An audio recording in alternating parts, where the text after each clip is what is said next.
What is going on out there, peeps? All right, let's get back to Iraq. There's a lot going on over there.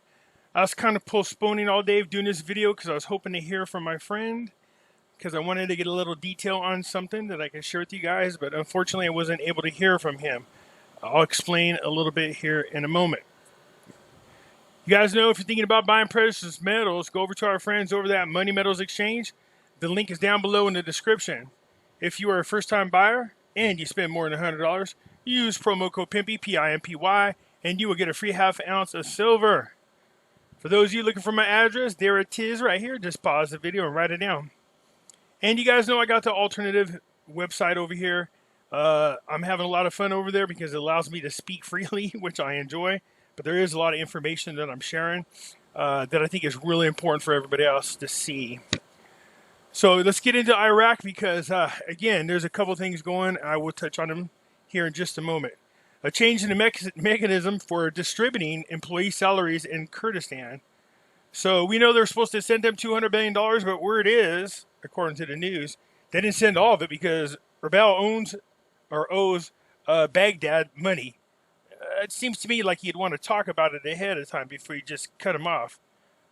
Just throwing that out there. Anyway, it says a Kurdistan Regional Council and Ministry is scheduled to hold a meeting next week to take a decision on the mechanism for distributing employee salaries for the current month of July. So my guess is they're going to try to go 100% digital. Anyway, it said the Kurdistan Regional Government said that during a statement to Kurdistan media that after the arrival of an amount of 200 billion dinars from the federal government and an increase in the imports of the Kurdistan region government, there would be a change to the mechanism of distributing salaries. So again, they're just going to go digital. We know this. So here we go. This is what I was hoping to get more word on. So the death toll from the Sadr city bombing raises to 25 dead, 47 wounded. May be a suicidal bomber. For those you know, Sadr is that holy man over there, and he's got a very strong following. He's very influential. As a matter of fact, he's about a third of the popular mobilization group is very loyal to Sadr. So anyways, what happened was there was a report, there was a bombing, an explosion that took place in a market. Oh man, that's just sad to be honest with you. The explosion expert arrived in the site of the explosion in Sadr City. He suspects that the explosion was caused by a suicide bomber. He pointed out that the death toll rose to 25 and 47 wounded. The toll rose as a result of the presence of the dead and wounded who were taken to the hospital and were not registered with the security forces. The security media said in a statement received by the news that a terrorist attack by detonating a homemade explosive device in the market over there in the Sadr city, east of Baghdad, led to a number of casualties among the dead and wounded. Subsequently, the commander-in-chief of the armed forces, which is Al-Qademi himself, ordered the arrest of the commander of the land holding force in Sadr city after the bombing. The security media cell said in a statement received by the news that the commander-in-chief of the armed forces ordered the detention or the detention of the commander of the 1st Regiment of 4th Brigade of the Federal Police for arrest, the commander of the ground holding force at the scene of the explosion that occurred. Al-Qademi directed, according to the statement, open an investigation by the Baghdad Operations Committee or Command to find out the circumstances of this accident. So it doesn't say why he is ordering the arrest of this guy, which is interesting. I'm curious to see how this comes out. So again, this is not what we want to see happen. Obviously, we don't want to see things destabilize over there. Sadr, remember, if he came out and he did that, some kind of announcement that if something should happen to him, we know that the mobilization force was hit by Biden and his people. And then, like I said, Sauter came out and made his announcement, and then they came out and made an announcement that they would not run for office. So, very interesting. And then now this bombing. Hopefully this article will tell us. The Commander-in-Chief Al-Kadhimi on Monday to deposit the command of the 1st Regiment, 4th Brigade, an arrest against the background of an explosion that was in Sauter City. The spokesman of the Chief of Command of the Armed Forces, the Commander-in-Chief of the Armed Forces, Al-Kadhimi, ordered the arrest. We know this, but it doesn't say why. Let's see here. No, it doesn't say why. It's just pretty much a repeat of the other one.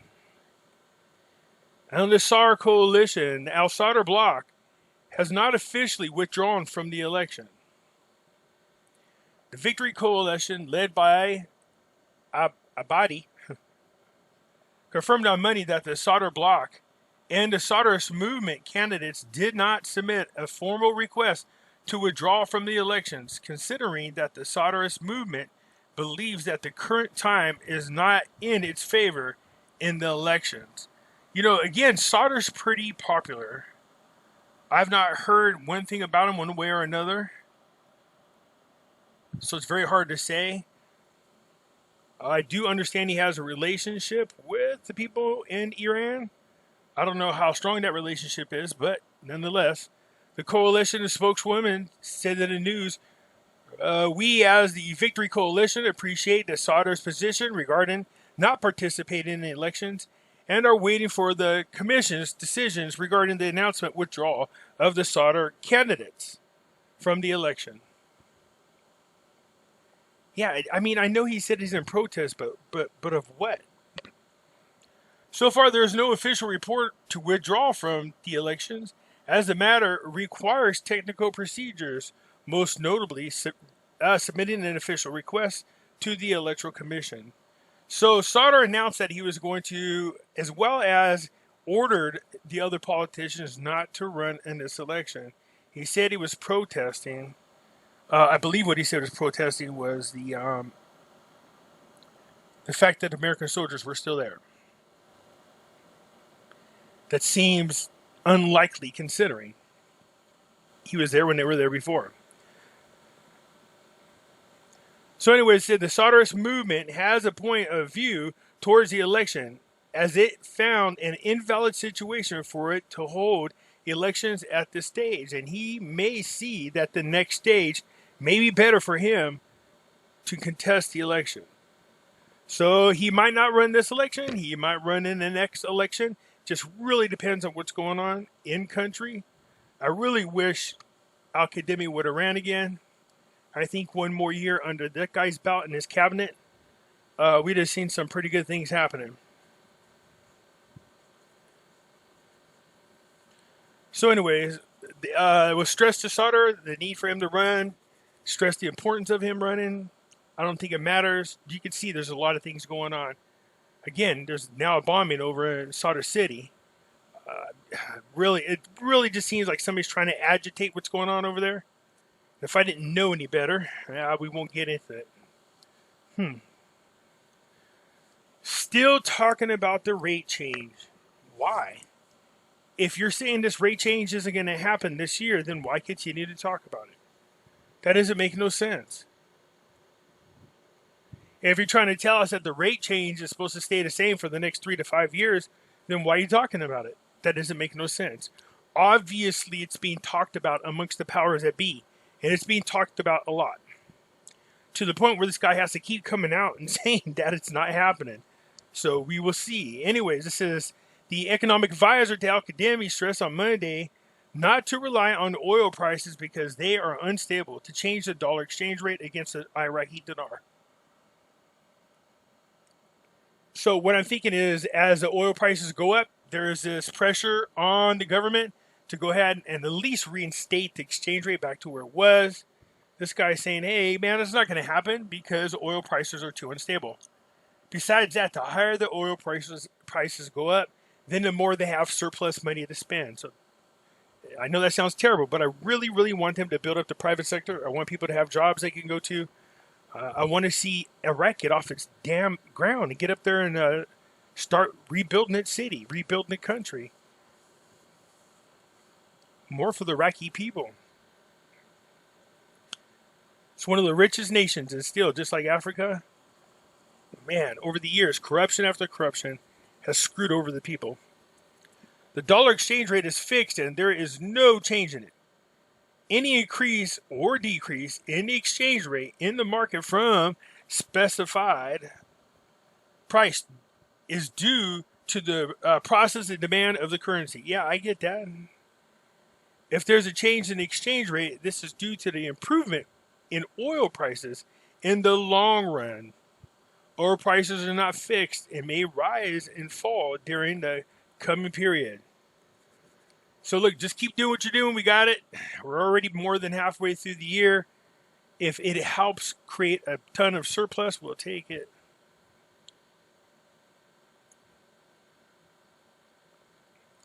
There's one other article I think I wanted to talk about, because all these are just about the relationships.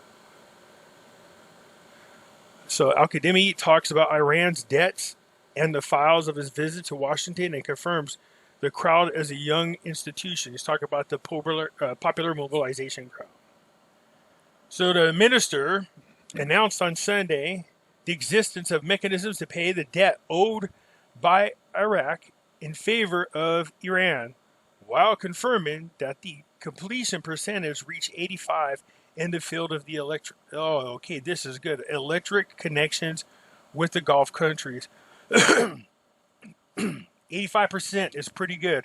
I remember when they weren't very far along at all. It was about a year and a half ago. So good. The Iran debts are a sum of money owed to or by Iraq since the implementation of the U.S. sanctions on Iran in 2018, payable in return for providing the Iranian side with gas and power lines. So what is this? The Iranian debts are some of the money owed by Iraq. Okay. Al-Kadhimi said during an interview with Saudi channel, Iraq is working on the electric connections in the field. We know about this, 85% so far, good. So what do they also talk about? Water file regarding the water crisis with the neighboring countries. The Iraq Prime Minister pointed out that there is a serious dialogue with Turkey on the water file. Now, one of those countries, and maybe it is Turkey, I remember, was pissed about not feeling inclusive in something, and the water runs right through that country, and so they threatened to dam it up and then charge these countries down below serious money to get access to the water. So I'm wondering if this is what happened, because I remember when they said that.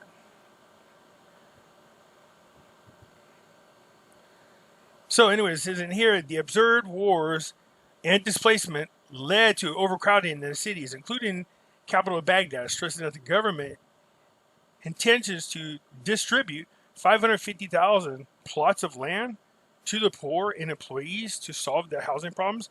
I like that. I mean, are they just giving the land away? Good Lord, that's what I'm talking about. Do something for your people.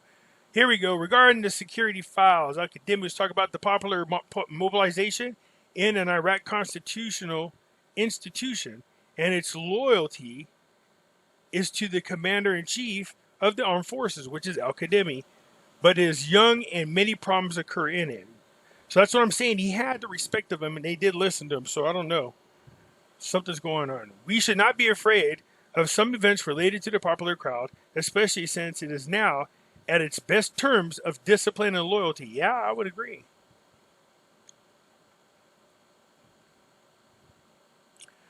Here it says U.S.-Iran tensions. What basically Al-Kadhimi is talking about is, hey, look, if you guys got beef, take it somewhere else. Don't put it in my backyard.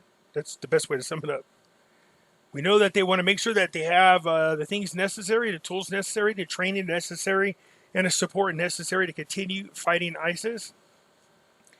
And so that's it for now, you guys. I just wanted to go over a couple things. In that next article, Al-Kadhimi talks about, he's not running for office. He feels like he's doing the right thing, and people should see that he is not a partisan politician because he doesn't want to run. I think whenever you're doing as good for the people of your country as Al-Kadhimi has been doing, I think there's a sense of obligation, maybe not, that you continue to stay on the path run for office and continue to do what you've been doing. But again, politics in the Middle East are crazy, that's for damn sure. So, I know down there they have a file on housing, which is interesting because I told you guys, it's like, no, they didn't, Pimpy, you just hate the Democrats. No, man, I'm telling you. It was a while ago, of course, when Biden was VP, he says $1.5 billion contract in Iraq for Biden's little brother exposes Obama ahead of debate. So this is right before Obama was running for a second term. Basically what happened is magically, somehow, some way, Joe Biden ended up on as a chairman position with a corporation that was awarded $1.5 billion in housing projects from Iraq. And so that's what this is talking about. They used his brother to influence, just like they're doing now. One of the other articles is Al Kademi was in there talking about how they need to recover the stolen money from Iraq that since 2003, a huge amount of money has been taken out of Iraq, smuggled, stolen, whatever you want to call it. But it estimated up to $150 billion. That's a lot of money. Anyways, they're going to reach out to the European Union, see what they can do to help them get it back. It was done through some nefarious business deals. And so Iraq is going to make a plea to them to do what it takes to get them back. That's it for now, you guys. Look, we really don't want them to disable the Middle East. Let's hope that whatever happened gets squashed real quick and then we move on from it. Other than that, that's it. Hit the thumbs up button. If you're not a subscriber, please do so, because when you do, it helps out the channel. And I surely do appreciate it. And I'll catch you later. I'm out.